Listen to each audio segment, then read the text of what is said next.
James Ibori robbed Nigerian state funds of untold fortunes. But he started out here, in Ruislip, West London, working as a cashier in a hardware store. He was sacked for allowing his wife to take £200 worth of DIY material without paying. The following year, James Ibori was arrested again, this time for using a stolen credit card. So he now had 2 convictions for dishonesty and was facing county court judgments for debt. It was 1991, and James Ibori fled back to Nigeria. He was broke and at rock bottom. Yet by the end of the decade, James Ibori had managed to become one of the richest and most important rulers in all Africa. The Niger Delta should be one of the most prosperous regions on earth. It produces billions of pounds worth of oil. While the people live in poverty, the riches are skimmed off for the elite. James Ibori fell in with Nigeria's military rulers and became governor of Delta State. His salary was just $25,000, but as leader of the elite, he was soon a wealthy man.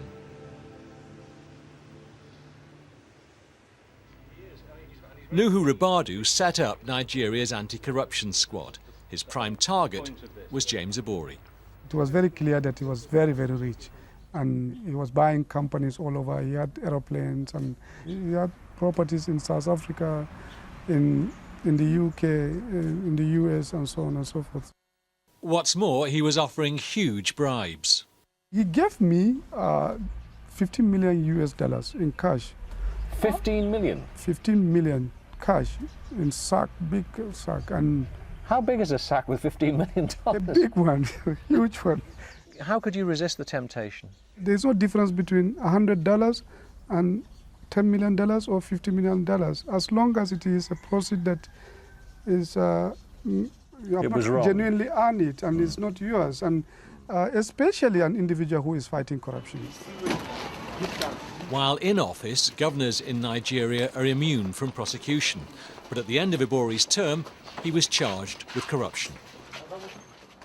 This is one of the interrogation rooms where Nigeria's politically exposed people, governors accused of corruption, have been brought. And for much of the last 10 years, the man who's been directing those interrogations and investigations is Ibrahim Lamorde.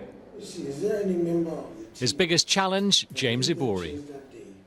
We left him for last because we knew he had a lot of influence, but I think we also underestimated what was coming after his arrest. Ibori faced 170 charges, and all were dismissed by a court in Delta State. A devastating blow for Nigeria's anti-corruption squad. It's a guy that saved my life. Meanwhile, Nuhu Ribadu's anti-corruption work had amassed too many enemies. They tried to kill him. But, you know, to my shock and surprise, I just saw a pistol. The car was bulletproof. It needed to be. And the next thing was, bam, bam, bam. On a country road, he was ambushed. And it is a very solid bulletproof. After a second attempt on his life, Ribadu went into exile, leaving behind a political class that was rotten, none more than James Ibori. He was a product of this completely, corrupt system, and he became like the star of the whole thing. And he was so rich and powerful.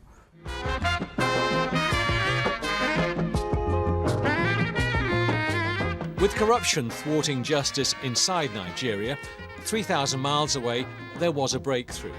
Investigators had been following the activities of the bent African politicians, and in particular of James Ibori. You can see huge amounts of money being transacted, transfers coming in from Nigerian companies, huge amounts of cash being paid into those accounts, and they also live an absolutely extortionate lifestyle. I mean, there was $180,000 per month being spent on a credit card, which Mr. Ibori was using, a Centurion credit card. Every month? Every month. What was he buying? Well, he was spending money like water. One example, he should have been in Poland for a trip on behalf of his stay for 16 days. He spent 2 days there, flew back into London, and then flew off to Miami and Las Vegas for the other 14 days. He was obviously bringing large amounts of cash with him on the flights. He was flying in out of London like nobody's business, all the governors were. You never give me your money. Ibori's £5 million house in Hampstead is now up for sale. Then there's his apartment in Abbey Road, his country pile in Dorset, and various properties around the globe.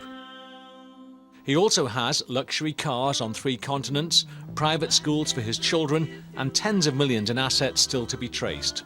For the key to it all, laundering his stolen cash, he had a bent London solicitor.